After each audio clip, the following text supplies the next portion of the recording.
This past weekend, How to Train Your Dragon live-action adaptation hit theaters, and it was the best performing film of the weekend, much to, I don't know, the chagrin of anybody who appreciates art. Because, okay, on one hand, you probably heard the reviews of people going, oh, it's the best live-action remake that there's been. It was ostensibly a shot-for-shot of the original classic. So, okay, cool. If that's the case, which I don't accept at all, because I've heard a couple of different breakdowns of it, and yeah, the changes that they made, while they aren't as extensive as like Lilo and Stitch, which came in second over the weekend because art is fully and truly dead.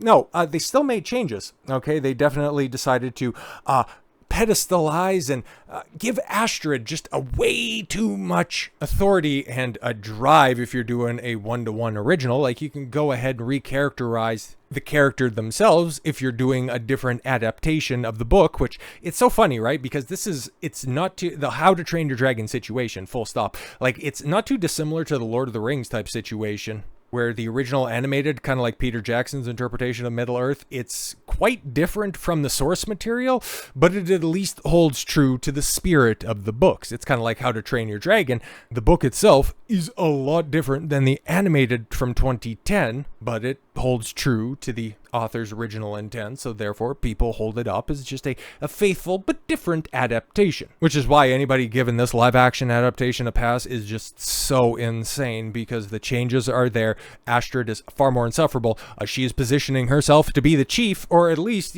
a co-chief with Hiccup, who she manages to take some lines from, which very much apparently contradicts How to Train Your Dragon 2 and 3 as well, but I don't know very much about those movies. All I know is that the performances were really bad, middling to very bad, Gerard Butler notwithstanding. Maybe because he already has skin in the game when it comes to the adaptation of this franchise, but I digress. But yeah, for the people that want to go ahead and discount this live action adaptation in so much as they're totally unnecessary and it just goes a long ways to denigrating animation as an art form, you're going to have other people out there going, you race swapped Astrid, therefore it's not valid. It's like, well, Nico Parker could have done well in the role, but yeah, she just ended up, well, with lack of a better term, she just ended up becoming much more of a girl boss, even though she was abrasive in the original movie. Yeah, they just ratcheted that up to 11 because we need to have strong, empowered women, but instead of taking those character flaws to task, no, they race swapped her, therefore it's not valid. It's like, okay, we are not the same when it comes to criticizing art, huh? No surprise, but Universal's live-action How to Train Your Dragon tops the box office this weekend. Oddly, Nico Parker's Astrid is missing from the marketing. More on that below.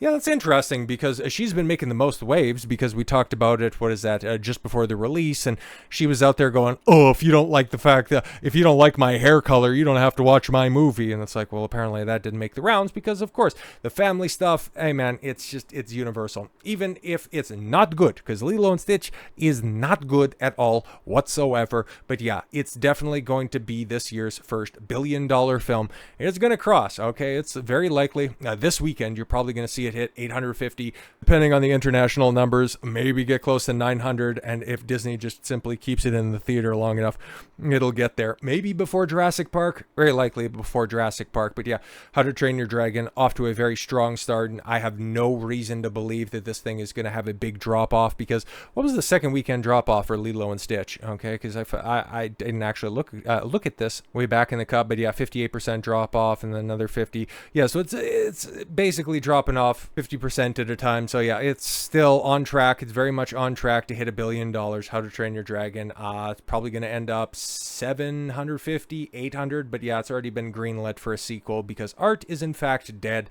Nobody wants to do anything new or unique. Everything that you know and love, if it hasn't been adapted quite yet, oh, don't worry, it will be, because creativity is in the shitter. And don't let one flop dissuade you from thinking that, oh yeah, hey, earlier this year with the flop that was Snow White, with it leaving theaters in disgrace, I think on the 6th, the 6th of June was its final day in theaters, and now, hey man, it's a $205 million bowing out out in disgrace on a budget that is well north of that. We will, I think, next year be getting the full box office receipts, or I'm sorry, the full tax receipts, because a lot of it was filmed in the UK. So yeah, we'll be getting full production budgets just to see how big of a disaster this was. Hundreds of millions of dollars have been lost on this production. But even when a live action adaptation fails at the box office, we still have the spin from the studios, okay, that these films can have a second life on Disney Plus, on streaming services. Oh my God, because you took a look at the embarrassment that was Madam Web, and then it went on and had a big old release over on Netflix. So it just, cry another tear, shed another tear for the fact that creativity is so fucking dead, because these studios will go ahead and polish any turd that they possibly can. Media reports Snow White is the #1 movie on Disney Plus following its debut. But is Rachel Zegler really a comeback kid? Well, if she wants to continue to get work in Hollywood, she's just going to need to have a little bit of cum on her back. Given the fact that she still gets cast in roles, I think that, she's already followed through on that promise. Disney is rolling out the red carpet for Snow White, but it's not the kind you'd expect, with a live-action remake starring Rachel Zegler and Gal Gadot having arrived on Disney Plus on June 11th. The studio was quick to highlight the not-so-surprising fact that the movie soared to the #1 spot on every major Disney Plus chart worldwide within days. And there's an important caveat to be made here, and we'll get into that in just a moment. It should be very clearly stated that Disney Plus has a top 10 list, but our understanding is that it does not in any way correlate to actual viewers or view time. Yeah, we're going to have to wait, because if you've been following other coverage that I've been doing here, we've been looking at Andor and its performance, a very good performance on Nielsen charts, and we are just now getting those numbers from its finale back midway through May. So yeah, we're on like a month-long delay, so we're not likely to see anything until after Canada Day, Independence Day. So it's going to be a minute before we get these proper numbers to go ahead and chop it up apples to apples with other streaming service releases. So yes, if that were the case, Bluey would be at the top every single week. Instead, we believe that Disney purposefully curates the list for their own purposes, and then the list is used for public relations and marketing, which, yeah, I would imagine, like, that's totally going to be the case. When it comes to new releases, like, there's different ways that you can parse it, okay? The new release on Disney Plus, okay, it's Snow White, and it's doing well with the people, both of the people still watching the service. It's like, okay. In other words, yes, while Snow White likely is the #1 movie streaming on Disney Plus in its first 3 days of hitting the service, sites using the top 10 on Disney Plus are doing a disservice to their readers. And that said, we do expect Nielsen Illuminate will show Snow White to have achieved at least a decent numbers in its first week on streaming. Why wouldn't it? Yes, there's no cost for viewing or tuning into and viewing something that they likely didn't go to the theaters to see. And because a lot of parents are really lazy, they'll just see Snow White. I heard that it's crap, but you know what? Hey, kids content doesn't have to be good. It's just for kids after all. God, I hate that sentiment. All of your foundational media, yeah, it was all made for kids. All of those Disney Renaissance movies that, have been bastardized into inferior live action remakes, yeah, all of that foundational stuff from your childhood, yeah, made you who you are. But I guess we should probably throw a little bit of shade on that stuff, because a lot of the creatives in Hollywood that grew up on, Aladdin, The Lion King, the golden age of Pixar, yeah, if they couldn't actually learn from all of those great stories, and they're pumping out this shit right now, what the hell does that say with reading comprehension? Like, if we just want to have a conversation about the efficacy of public schools, I guess that's another topic that we can broach at another time, but I digress. Yeah, even with its monumental rejection from audiences. Okay, yeah, you could take a look at, well, hell, just about every single trailer getting ratioed on every single platform, on Twitter, on Instagram, on YouTube specifically. And then you also had, Chat Music making 4 different songs on this stuff. It hit a meme level just like GTA 6, okay, where people were poised to be against this film. Hence why it ended up doing $200 million at the box office. But there's also a reason that people will tune into Disney Plus, mostly because every single service, every single company gives away free subscriptions to this outlet. So yeah, if you have the opportunity to watch it, maybe you'll just watch it on a whim just to see if it is as bad as advertised. Or perhaps, yeah, you'll just put it on in the background. Maybe your kid will want to see it. You'll know that it's rated G. It'll be generally fine for them to view, and really doesn't really matter that much in the grand scheme of things if they watch it or not.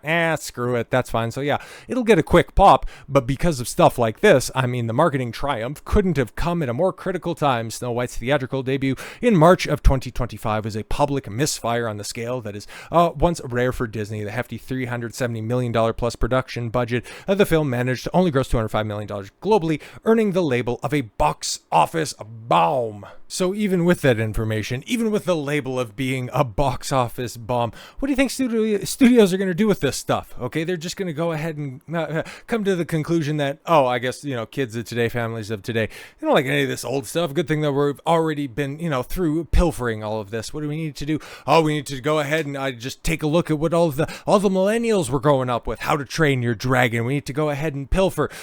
Lilo and Stitch, Atlantis, Treasure Planet. We need to go into, the golden age of Pixar. That will be lovely. And hey, does Dreamworks have anything else that we can go through? Good. We could do Shrek. Kung Fu Panda. I wonder if Illumination wants to get in on this stuff. And when they start doing a live action version of Minions, to quote a great man, to quote Boromir, son of Denethor, you will beg for death before the end. So with all that said, thank you all very much for the gift of your time. I've been Don Consuelo. I want you to follow your gut and get after it. Take care, everyone.